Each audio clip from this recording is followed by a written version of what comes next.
Welcome back for another Friday Night In with 10 Minute Horror. Tonight, we've got a story about someone starting a new job and learning a lesson the hard way. We've all been there, haven't we, folks? But hopefully, we haven't all been where our narrator is about to take us. Settle in and spark up for tonight's episode. This is Bad Stop.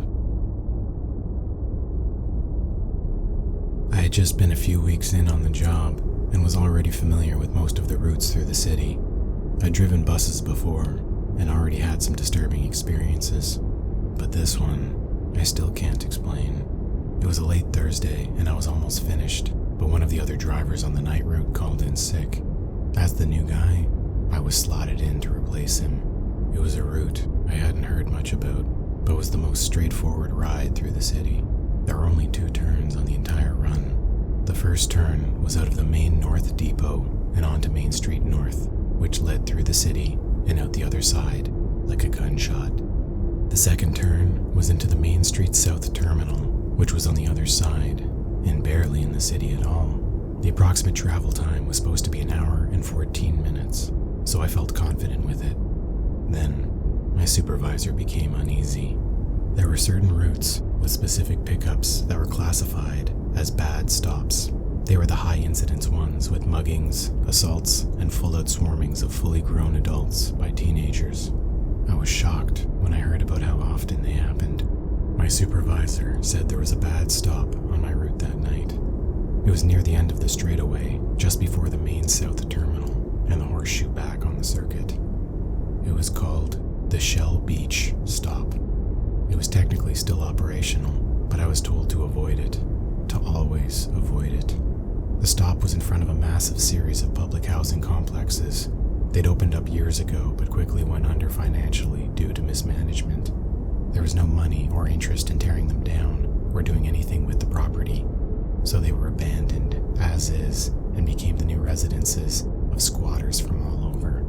I asked if there had been violent situations with the squatters, blocking the road or anything, but my supervisor just reiterated to bypass the Shell Beach stop and I'd be fine. The first half of the ride was easy for the most part. It was late, so there were only a few passengers here and there, mostly shift workers, nurses, security guards, but they were all gone midway through the city.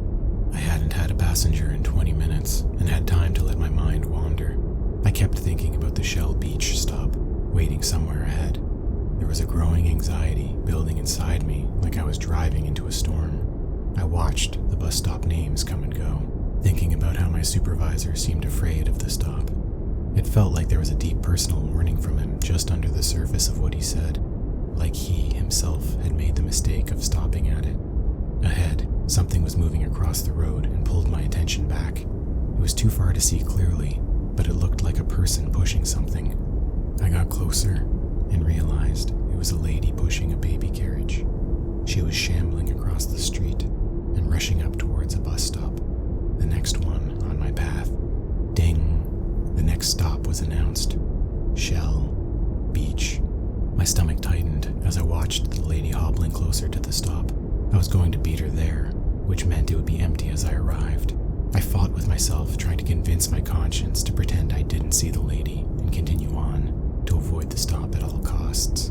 Then the lady turned and started waving back to me as I approached. We locked eyes. She saw me, and I saw her. I knew I had to stop, so I pulled up to the stop for Shell Beach, which had the S scratched off, and waited for the lady with the baby carriage. The wheels screeched as the carriage got closer. Finally, the lady in the carriage arrived at the open front door. She appeared poor and not well put together. I instinctively got up to help her lift the carriage up the steps of the bus. The second I stepped off the bus, the air felt cooler. I looked out, past the stop, and saw the abandoned projects. It was like a ghost town, boarded windows and doors and random sounds from behind them. I grabbed the lower front wheel axle of the carriage. When I did, I received a strange static shock, not on the tip of any of my fingers, but right in the middle of my palm. I kept my grip though, and helped carry it onto the bus. The lady was grateful for my help with the carriage and for stopping, saying the buses usually fly right by the stop. As we set the carriage down, there was a metal rattling buzzing sound coming from inside the large canopy, which I couldn't see into. I figured the sound was from a toy or baby rattle being shaken by the child. The lady fumbled through a small, dirty envelope and pulled out change for the fare. She paid in dimes and nickels, then pushed the stroller past me, and I saw inside it. There was no baby. It was filled with empty cans and bottles. The cans had been stomped down, so they were just tiny saucers now. The carriage reeked of old soda and stale beer. The lady made her way all the way down to the back right corner of the bus. But just as she sat down, she got back up and rang the bell. I thought that was strange. Then I saw what the next stop was. Shell Beach again, and with the S scratched out the same way. The overhead lights flickered, only for a moment, then sporadically in small bursts before settling. I drove past the stop, afraid now, and looked into the rear view, but there was no one back there. The lady with the carriage was gone. I was alone on the bus again. I pressed harder on the gas and watched the bus stop disappear behind me. The road ahead became familiar, and I could see the Shell Beach stop up ahead. Again, I hit the gas and continued past it. A voice called out from the back of the bus that sent ice through my veins. Have you seen my parents? It was a little girl, 11 or 12. Her long dark hair hung down, covering her face. She was wearing a faded floral dress and sat still in the back right corner of the bus, right where the lady with the carriage had been sitting. The lights flickered again, strobing this time. The little girl disappeared, then reappeared several seats ahead. Closer. I turned over my shoulder, but there was no one back there. I looked back into the rear view, and there she was, now halfway up the bus. She had strange marks on her face, but it was too difficult to tell what they were. Up ahead, the Shell Beach sign was approaching again. The overhead lights strobed more, bringing the little girl closer and closer, row by row. The power started to flicker, and the bus went dead. It carried and rolled forward by sheer momentum for another 100 feet, then came to a standstill in front of the Shell Beach stop. The power was completely out, and I was sitting in blackness. The radio didn't work either. I looked over my shoulder and then in the rear view. It looked like the girl was gone, but I couldn't be certain. There were too many shadows. Metal cans started rattling outside. The carriage, the lady. I could hear her shambling up the side of the bus to the entrance. The door opened on its own, and the rattling got louder as it approached. Then the sound stopped. I sat there, staring out of the open door, waiting for the lady's face to peer around the side, smiling in at me, but it never did. The rattle started again, but this time from the back of the bus. I jumped out of my seat and saw the lady's silhouette in the far back. She was shuffling the carriage forward, making it shake louder and louder with every step, and the bus was packed with other silhouettes, all shapes and sizes. The little girl's voice came from the lady, but went raspy, like it aged a lifetime in mid-sentence. Have you seen my parents? I grabbed my cell phone and rushed out of the bus. I manually closed the door and moved under the light of the stop. I looked in through the windows, but now couldn't see anyone inside. It looked empty again. I checked my phone, but it wouldn't turn on. It was completely dead. Then I noticed the bus had changed. The doors were gone. The entire side of the bus was the same metal paneling. I moved around the back of the bus to check the other side, and it was the same. The bus had no way on or off of it, in or out, and I was stuck outside of it.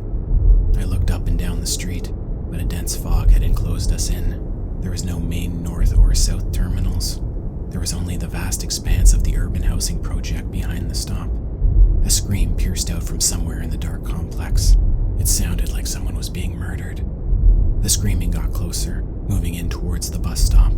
The metal rattling of the cans joined the screams, and the distorted, demonic voice of the little girl began asking the same question repeatedly.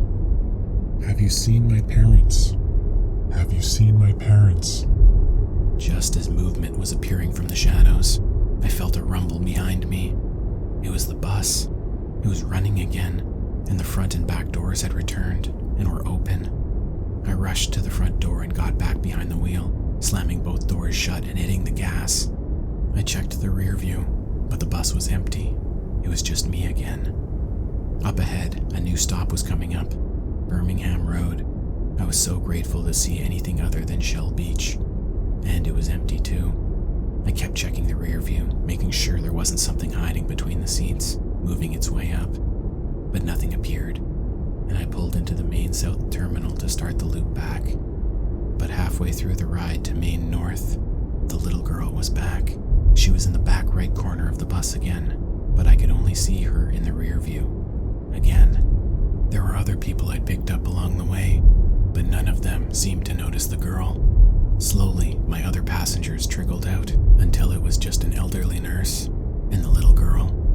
The nurse got off with only 3 stops left. It was just the little girl and I, and she was moving up the rows again, only between blinks. In those milliseconds where I couldn't see, she'd shift forward. I didn't even slow down as I passed the final 3 stops. I pulled into the North Terminal with a skid that left black tread marks at the entrance to this day. I parked the bus quickly, refusing to look in the rearview mirror, but that didn't stop a voice from floating in. Have you seen my parents? I fell down the stairs of the bus and ran to the employee parking lot, not looking back. I got in my car and was so scared, I turned the rearview mirror upwards, facing the ceiling, so I couldn't see behind me. I pulled out of the terminal, eyeing the bus I'd just left, still sitting in the lot with the door open. I didn't care how I left it. I was thinking about quitting after that night. As I drove, I felt a coolness tickling the back of my neck, like something exhaling delicately. My curiosity piqued, and I adjusted the rearview mirror. In the back seat, the little girl stared up at me. I could see her face now. It was covered in deep, jagged lacerations that remained red despite not bleeding. High beams flashed, filling my windshield, and I realized I drifted into oncoming traffic. I swerved back and felt a jolt through my body. I shuddered forward and realized I was in the front seat of my bus again. There was a public transit security guard shaking me awake. I was sitting at the Shell Beach stop. I felt woozy, and my vision was blurred. The guard helped me out of my seat, and they got a replacement driver to come take over the bus. I found out I'd been unconscious, completely out cold, for the past 3 hours. I never made it past Shell Beach on the route, and for whatever reason, had stopped there, sat with my foot on the brake, and fell asleep. There was an investigation. They wanted to know if I'd been drinking or on drugs while on the job, but that ended quickly. My supervisor had stepped in and cut it short. After hearing what I had to say, he told me I was lucky, and my experience was logged as one of the milder events filed about the Shell Beach stop. I quit the job the next day and avoid the south end of the city if I can, but even now, weeks later, I still hear metal rattling every few days and wonder if I'm still sitting in the driver's seat of the bus, waiting to be woken up. And that concludes tonight's episode. We hope you all enjoyed Bad Stop and that you get home safely.